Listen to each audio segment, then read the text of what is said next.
Do you need to create more income for your family, but you're not really sure what to do or how to even get started?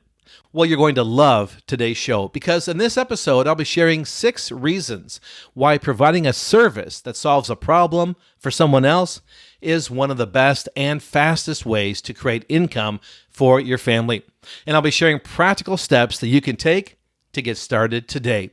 That's all coming up in this episode of the More Than a Pastor Show. Let's get started. Hey, what's up, my friend? Welcome to the More Than a Pastor Show. I'm Rich Avery, your host. This is a show where we help pastors, missionaries, and other ministry leaders to grow your income and build financial security. We'll help you take your skills, experience, and ministry know-how and leverage them into sustainable income outside the church through a business or a side hustle that's right for you, so you can serve God and provide for your family no matter what. Hey, thanks for joining me today. It really means a lot to have you here. Well, I'm always grateful for the opportunity we have and the time we have that we can spend together. But if you're new to the show, you can learn more about me, get the show notes for today's episode, and download some free resources to help you grow your income and build financial security. It's all over at my website at morethanapastor.com/61 for episode 61. Hey, how's your summer been going so far? And I'm presuming when I'm saying this that you are listening around the time I'm recording this in the summer or late summer, August of 2023. Of course, you could be listening in the dead of winter in December, January, or some other time of year, who knows. But at the time I'm recording this, we've just come through a busy month of July for our family. One of our sons, our second oldest son, got married late July, and he and his wife had been dating a couple years and engaged for about a year. And so we've been looking forward to this day for a long time and just had a wonderful ceremony. They picked a beautiful vintage barn venue that had outdoor space for the ceremony, and then the reception and party afterwards was indoors. And it was just a wonderful time, beautiful celebration of their lives and their love that the Lord has blessed them with for each other, and to get together as family and friends and all that. So that was amazing. And then about a week later, my wife and I drove down to Florida, where our oldest daughter, was attending the Word of Life Bible Institute. They have a 1-year Bible school program down there, and so she just completed that and had her graduation. And so we were excited to be down there with her. And then she earned a couple of awards. She was awarded the Dean of Women's Award for consistent Christian character that she exhibited over the past year. And that was a real blessing to have her receive that. And also, she graduated with highest honors. And there were 8 students of the 150, I think, in the program that graduated with highest honors. And she and like 3 or 4 of her friends, closest friends, were among those 8 people. And so that was very exciting. So we're just proud and blessed for our family and what God's doing through them and the blessings we've received here in this month of July. But for us living in Michigan, we're reminded that, man, the summer is winding down. We've had some cooler nights lately. The temperatures have been in the low 60s, so we can open the windows and let the cool air in. Even the highs have been lower than average lately.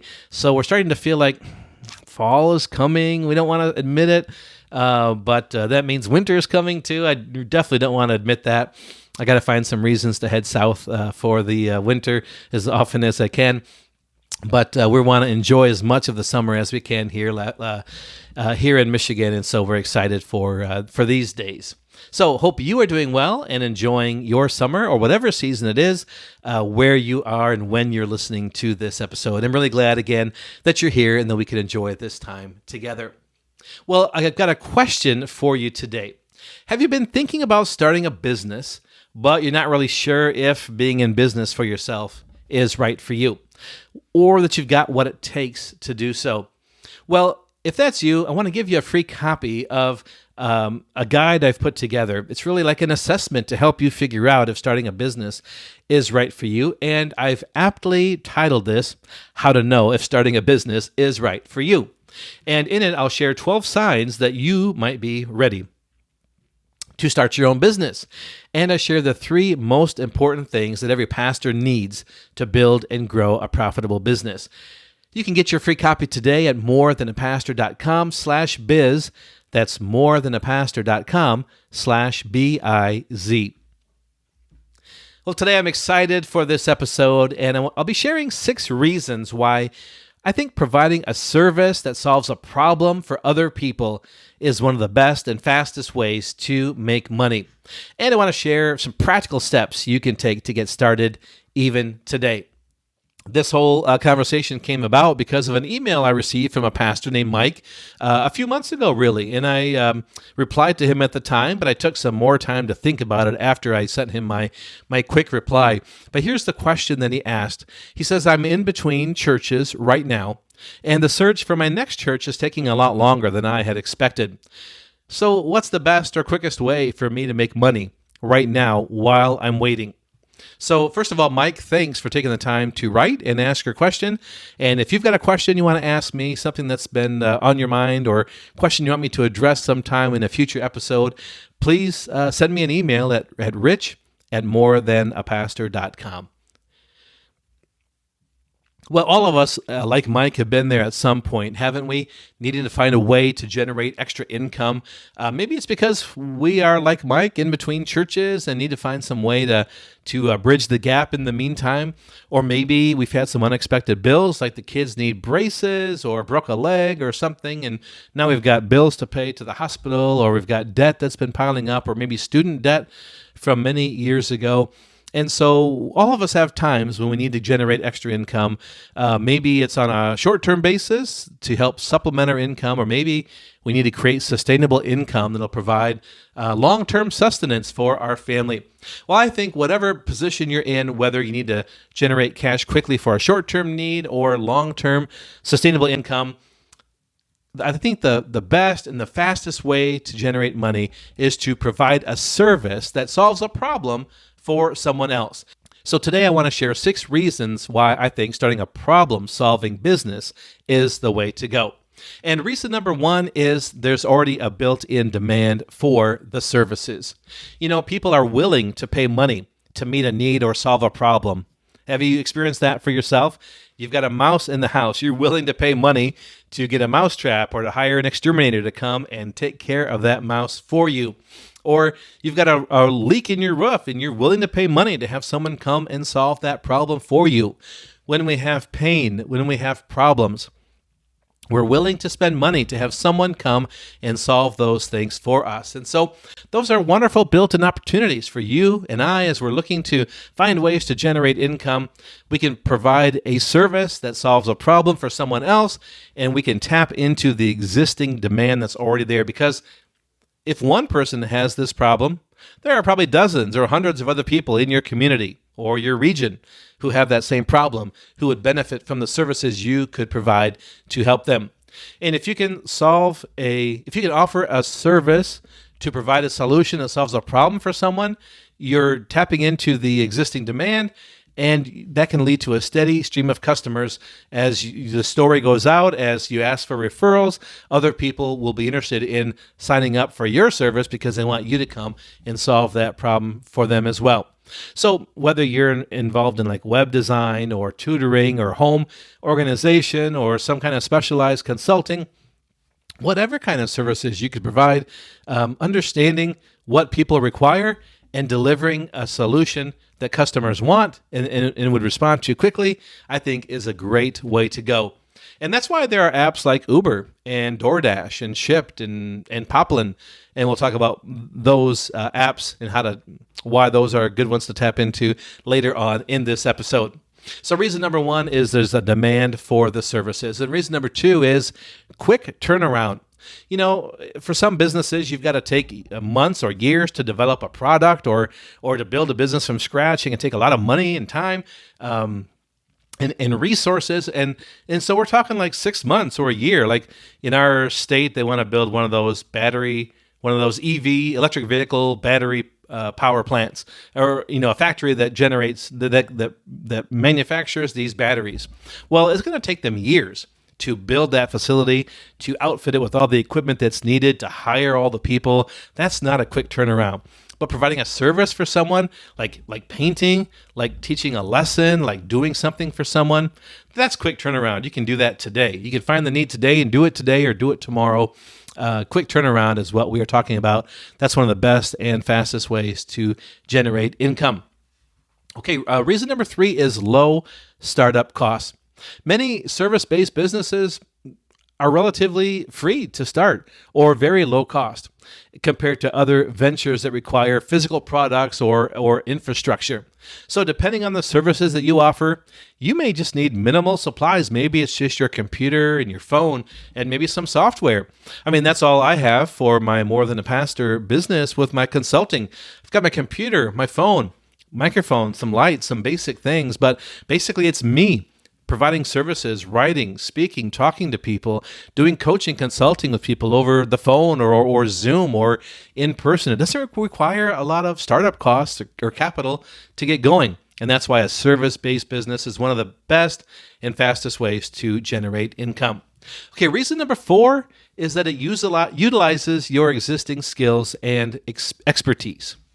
Offering a service allows you to leverage the skills you've already developed, your knowledge and your expertise. You can put all those things to work in your service-based business. And maybe you are experienced in graphic design or in writing or consulting or tutoring or coaching, or you're a handyman. And whatever skills and experience you have, you can tap into those things and generate income from them. You don't have to go out and learn a bunch of new skills or gain a bunch of new experiences in order to start your own business or provide a service that solves a problem for someone. So by capitalizing on what you already know and do well, it's very easy for you to provide value for others and to be able to monetize your abilities to generate more income to meet your need or to help provide sustainability for your family. And reason number 5 is flexibility and scalability. Service-based businesses often offer flexibility in terms of working hours and location.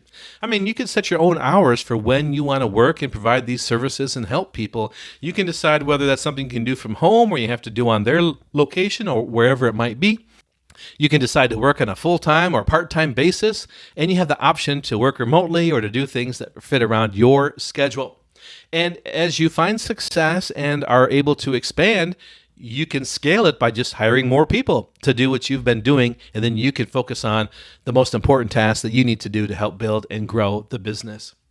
So let's just review those quickly here. The reason number 1 was the demand for services is already there. That's a great reason why you want to provide a service that solves a problem that helps people, because the demand is already there. The problems are always there. There's quick turnaround time. It doesn't take you a lot of effort to get going. There's low startup costs. It doesn't cost a lot of money. It taps into your own your skills and expertise, so you don't have to go out and start things from scratch from something you don't know what to do or how to do. Number 5 was it has flexibility and scalability built in. The last one, number 6, is it builds upon your existing personal network. Starting a service-based business, man, you already have a valuable asset from the very beginning, and that's your own personal network. So it's a great idea if you're launching into your own business to tap into your existing network, to reach out to your friends, to family, and let them know what you're doing, that this is a new business you're starting. These are services you're providing. These are the problems you want to solve. These are the people you want to help. And then see if the people in your network would benefit from your services and could become your customers, or could they refer people to you? Maybe they don't need it themselves, but they know someone who does and can refer them to you. So starting a service-based business that provides a solution to a problem that someone has is a great way to grow your personal network. You've already got it. You can build upon it. And as you have success and serve people well and are able to grow your business, then you're getting more referrals and your personal network is growing from the relationships that you develop as you are pursuing this business. So I hope these reasons are helpful for you as you determine what kind of business could be right for you, and I hope it makes sense to see why starting a service-based business, providing solutions that solve problems for other people, is one of the best and fastest ways to get started to generate the income that you need as you're providing services for others and meeting problems that already exist in your community. So how do you get started on something like this then? Well, definitely there are some gig apps that make it easier than ever to get started. And some of these apps, they don't really require you to use your specific skills or experiences. There are some basic apps that basically anyone can tap into and use. Apps like Shipt, and Uber, DoorDash, Poplin, or even Airbnb. You can do all of those, and you don't have to have any specialized knowledge. You need to be able to drive or have access to laundry materials in the case of Poplin, or be able to drive your own car, and maybe know some basic math and that kind of thing with Uber and Shipt and DoorDash. So some of these apps, you don't have to have any specialized skills or experience. You can just use those, provide a service. Right now, you can immediately, literally, like turn on the app and say, I'm available, and people can tap into your service immediately. Like I do some Shipt shopping from time to time. I've done Uber driving, and you just turn the app on and say, I'm available, send me some jobs. And then they pop up, and you go and you fulfill those, and you get paid. And that's can be a great way to go to get started, or if you're in a pinch, or if you don't know what kind of skills or experiences you can tap into, or what kind of problems you want to solve. But at their essence, these apps are solving problems of transportation, of shopping, of doing laundry for people. And so I hope you can see how those apps make sense, and how other things we can do, other services we can provide, can make sense as well. You could also use like a skill-based website for freelancers like Upwork or Fiverr or even Craigslist, and you can post certain services you want to provide there on those sites, and people can find you and can tap into your expertise and hire you to do those services. Or maybe you want to just sell stuff on Amazon. That's a good way to go. Or maybe you're a crafter or a crafts person of some kind. You want to create things on Etsy and sell them. So people are always looking to buy unique things online, and maybe you've got those skills and can provide those services to help them. Or maybe you want to create your own website and put your skills or talents, experiences out there for others to be able to find you and be able to hire you on that basis. So you don't have to use any specialized skills or things that you know how to do. You could just use generalized skills to, or even like Airbnb. You don't really have to have any skills as a hotel entrepreneur. You just need to have a room available and be able to get it decorated the way you want, or write the listing the way you want so that people can find your place. But you don't have to have any particular skills or talents to be able to even be an Airbnb host. So I hope those give you some examples of services you can provide that help meet needs for other people. But what if you do want to do something that you know how to do and you love to do? What if you want to create a business around your skills and experiences and help people in that way? I want to share 8 easy ways to get started in building a business like that. Step number 1 is to just make a list of 20 things that you know, love, and could probably get paid to do. And you could think of more than 20 things, but just start with at least 20 things. Just let your juices flow and just write them down. Doesn't have to be perfect or whatever. Just if you write 50 things, that's great. You can go back and refine them later and cross things out that don't make sense, or tweak things or word them in a different way. But just be creative and just make a list. What are 20 things you know how to do? What are 20 things that people could ask you how to do, or you could teach people, or you could make money doing in some way, or things that you love to do? The time seems to fly by when you do them. And then identify the ones where you're reasonably sure you could make some money doing somehow. You might not have it all figured out how to do it, but you figure there might be a way to make money doing that. So make a list of those 20 things at least, and then choose one or a couple if they're complementary, and then make a list of all the products, or make a list of all the problems that you could solve related to that thing that you could do. So maybe, for example, you wrote down piano. I dream about the piano all day long. I love to play the piano. I'm gifted at the piano. I'm an expert pianist. And so you might list piano playing as one of the top thing that you know, love, and can make money doing. Well, now for step 2, make a list of all the problems that you could solve related to piano playing for someone. So there are clubs or bars that need piano players. There are churches who need piano players. People want to take lessons and learn how to play the piano. People need to have their pianos tuned up. People love watching videos of how to play the piano, and they can pay a membership to learn how to be taught online how to play piano. So just let your juices flow with different problems that are out there related to the thing you think you could do and get paid to do, and what are some of the solutions that you could provide for those problems. And then step number 3, begin to talk on your social media, maybe 3-4 times a week, about the problem and the solution. It could be as simple as this. Hey, I don't know if you know this, but I really love to play the piano. I've been doing it all my life. And I thought, what if I began offering my services to begin teaching people how to play piano? Or I could let churches know if they were in a pinch and needed someone. I'd be glad to play piano. My fees are this amount, and so if you could use me for your service for your church, let me know. Or if you're wanting to learn how to play piano, just send me a DM, a direct message, and we can talk about it and see if it's right for you. So just begin to kind of share it on Facebook or Instagram or LinkedIn, wherever. Just letting people know, here's what you can provide or are thinking about providing, and if anyone's interested or knows someone that might be, to let you know. And that begins to let people know that you're in business, that you are willing to provide these services, and those who need them or those that maybe have an interest or know someone can begin to reach out to you or even refer people to you. And then step number 4 is kind of along the same lines. Make a list of 20 or more people who probably aren't going to be your customers but could be a referral base for you. So maybe you have a friend at another church. They know how to play the piano. They already have their grouping of people who are piano players, but maybe they might need you in a pinch. So maybe they could be a referral, or they could refer you to someone else who needs someone. Or you reach out to your kids' music teacher at school and say, hey, I know you know how to play the piano. You don't want to learn from me, but I'm beginning to provide these services, and maybe I can tutor kids and teach them how to play piano, or be a music teacher in some way. And so you're knowing that this person you're reaching out to isn't going to be your customer, but they could refer people to you who would be. So make a list of those prospect referral partners and reach out to them.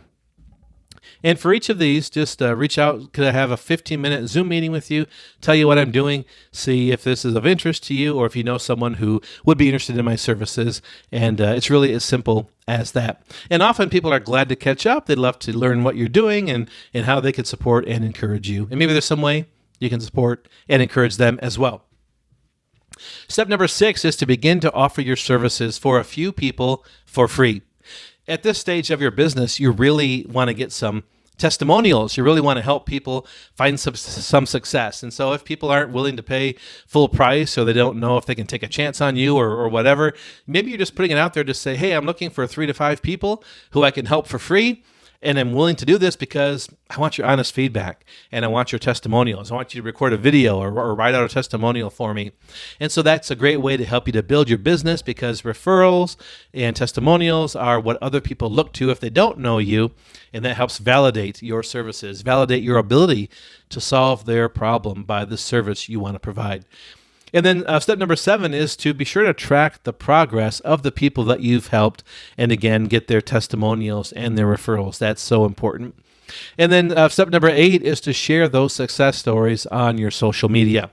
As you get successes, as you help people, start telling those stories, and people relate to other people's stories. And if they read a story about, here's a person who always wanted to play piano all their life, never took piano lessons, but now all of a sudden they've taken some lessons with you and they're loving it, and they are making good headway, and people are raving, wow, you can play the piano, it's amazing. And they can point back to your services and why what you provided for them, the problem you helped solve, was just what they needed.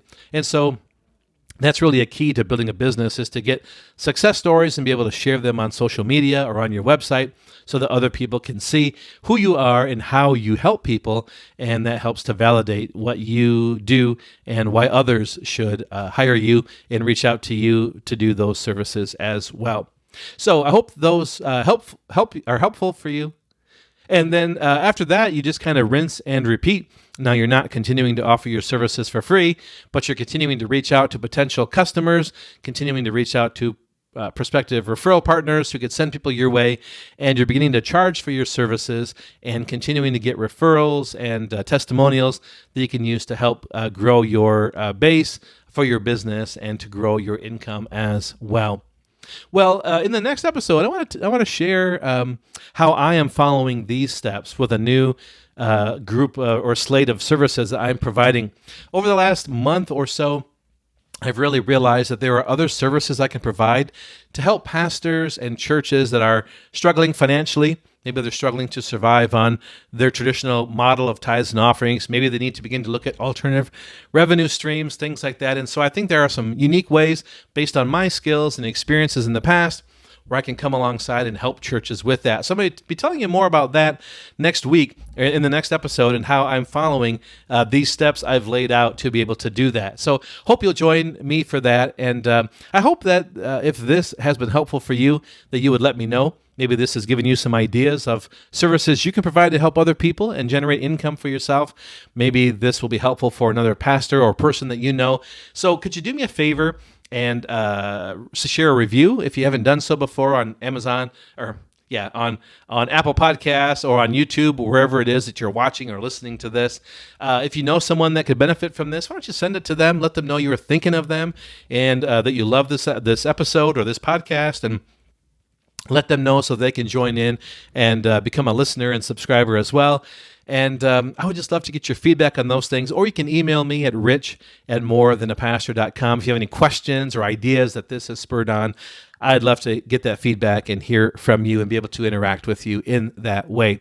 So again, join in for the next episode where I share some of the steps I'm taking to launch some new services and how I'm following these steps I've laid out today. I hope you'll come back next time. Until then, remember that you are more than a pastor. And saying yes to God's call doesn't mean you have to say yes to feeling stuck, broke, or unfulfilled in your life in ministry. Let's work together and help you create the life, impact, and income that you were made for.